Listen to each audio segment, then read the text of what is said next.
Morning students, class 8 का आज हम वीडियो नंबर 3 में पहले पार्ट के हमारे 2 भाग रह गए थे अभ्यास कार्य में से, पहले उनको करेंगे।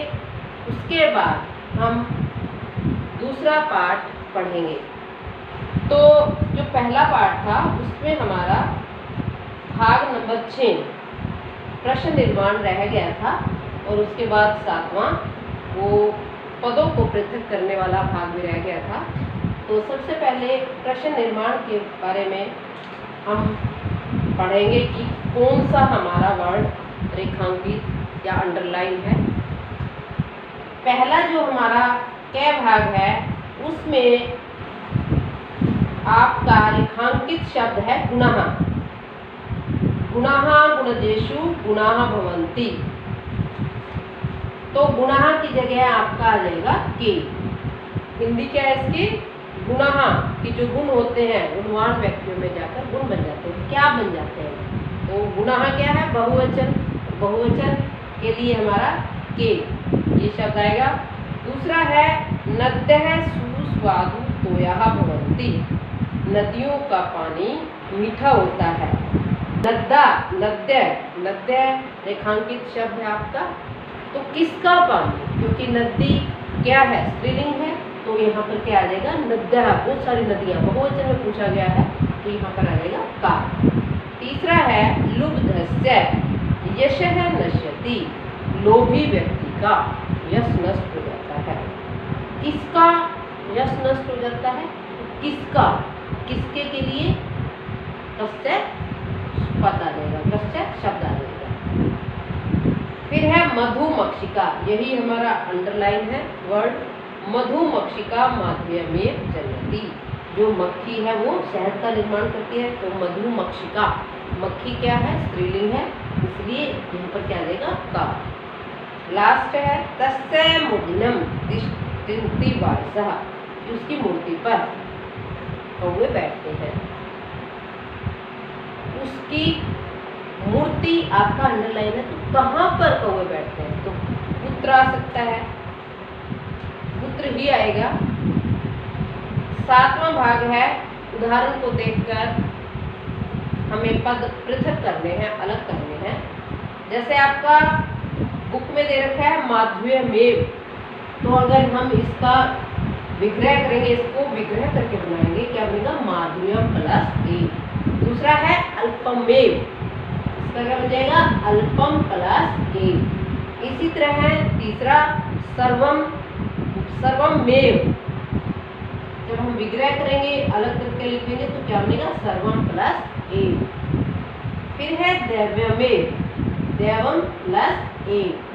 महात्मा नाम उक्ति, यहाँ क्या आ जाएगा? महात्मा नाम उक्ति।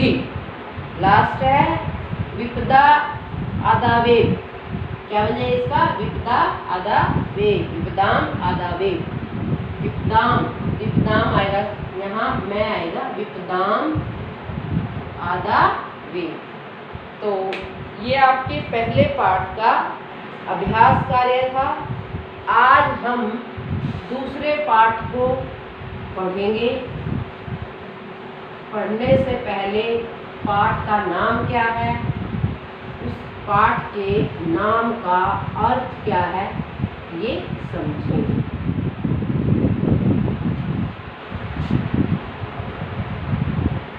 पाठ 2 है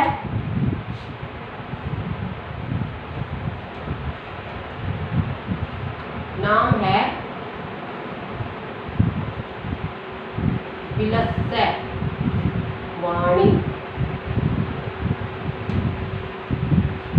मैं कदापि मैं श्रोता।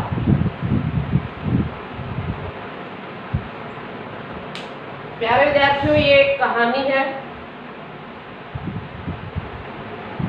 जिससे हमें शिक्षा मिलती है कि जो भी हम कार्य करें, अगर कोई समस्या आ जाती है तो सोच विचार कर उस समस्या का निदान करें, उसको सुलझाएं।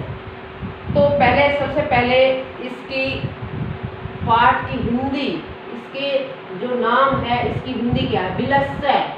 बिल की वाणी, वाणी को, नैन नहीं, कदापि कभी भी, मैं मेरे द्वारा श्रुता सुना गया। अर्थात बिल को, यहाँ बिल आप गुफा को भी बोल सकते हो कि गुफा को बोलते हुए, वाणी क्या होता है बोलना, कि गुफा को बोलते हुए मैंने कभी नहीं सुना।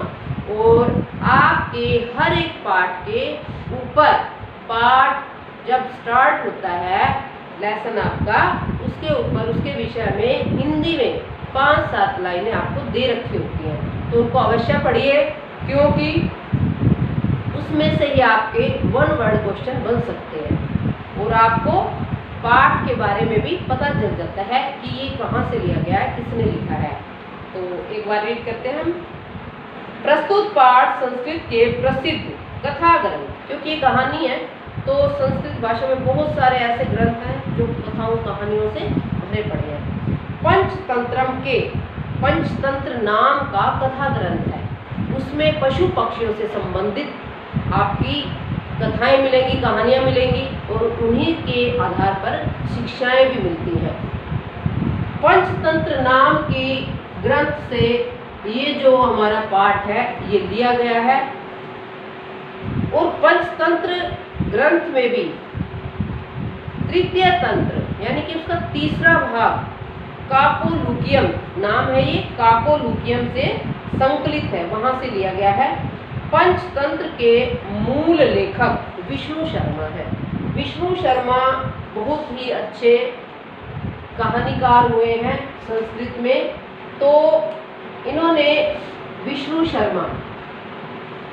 शर्मा नाम है इनका, जिन्होंने क्या लिखा है, पंचतंत्र। ठीक है, तो इस कहानी से या विष्णु शर्मा से संबंधित एक छोटी सी कथा है, मैं आपको बताती हूँ। राजा अमर सिंह नाम के एक राजा, बहुत ही अच्छे राजा हुए थे। उनके 5 पुत्र थे, वो बहुत सुंदर थे लेकिन उनको पढ़ना नहीं आता था। तो राजा ने ये कहा कि जो मेरे पुत्रों को शिक्षा दे देगा मैं उनको अपना आधा राज्य दे दूंगा। तो विष्णु शर्मा पंडित थे, उनको बुलाया गया। तो विष्णु शर्मा ने कहा कि मुझे 6 महीने का टाइम दीजिए और 6 महीने में मैं आपके 5 पुत्रों को शिक्षा दे दूंगा। तो 5 पुत्रों को लेकर वह जो वे विष्णु शर्मा जी थे उनको लेकर वन में गए और वन में उन्होंने पशु पक्षियों के द्वारा उनके बेटों को शिक्षा दी। तो विष्णु शर्मा के द्वारा ही पंचतंत्र कथा ग्रंथ लिखा गया है।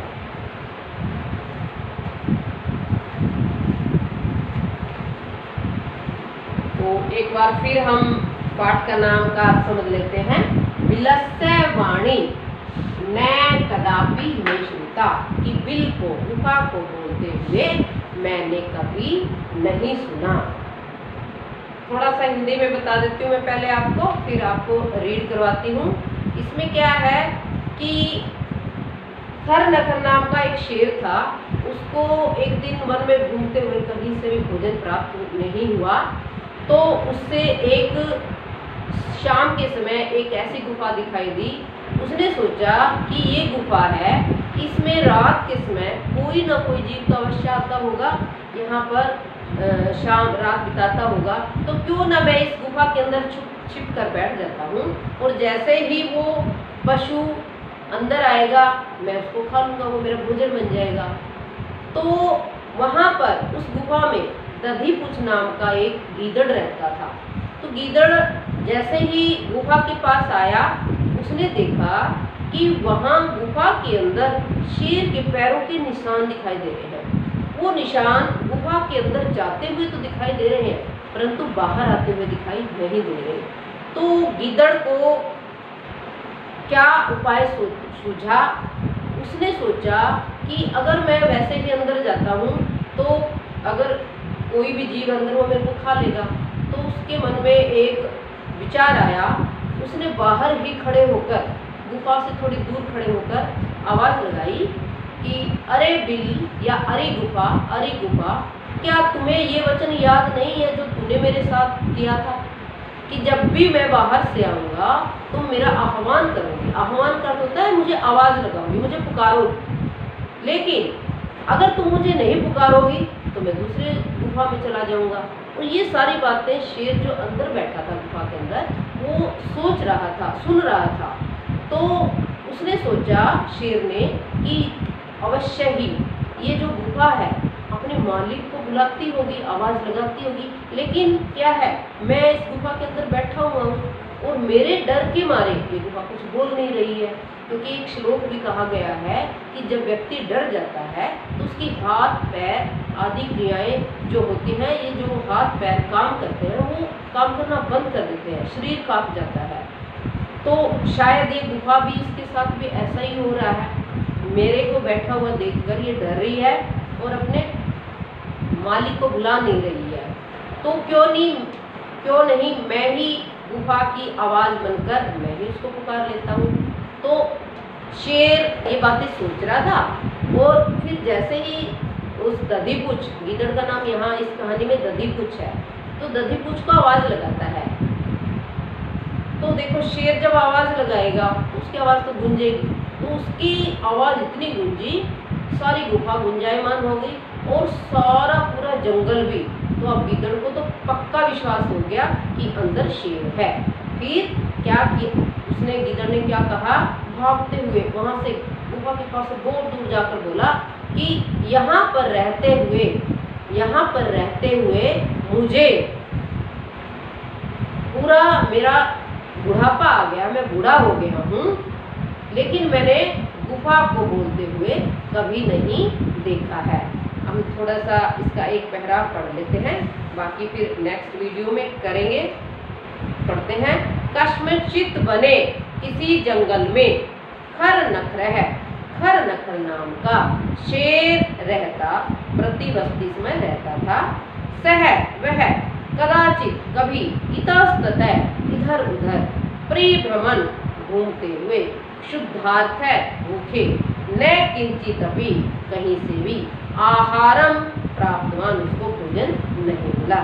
ततः इसके बाद सूर्यास्त समय, शाम के समय एकाम एक महती गुफा, बड़ी गुफा को दृष्टवा देखकर उसने अचिंत्यत सोचा, नूनम अवश्य एतस्याम गुहायाम, इस गुफा में रात्रौ, रात के समय कोई भी जीव है, जानवर आगच्छति, आता होगा।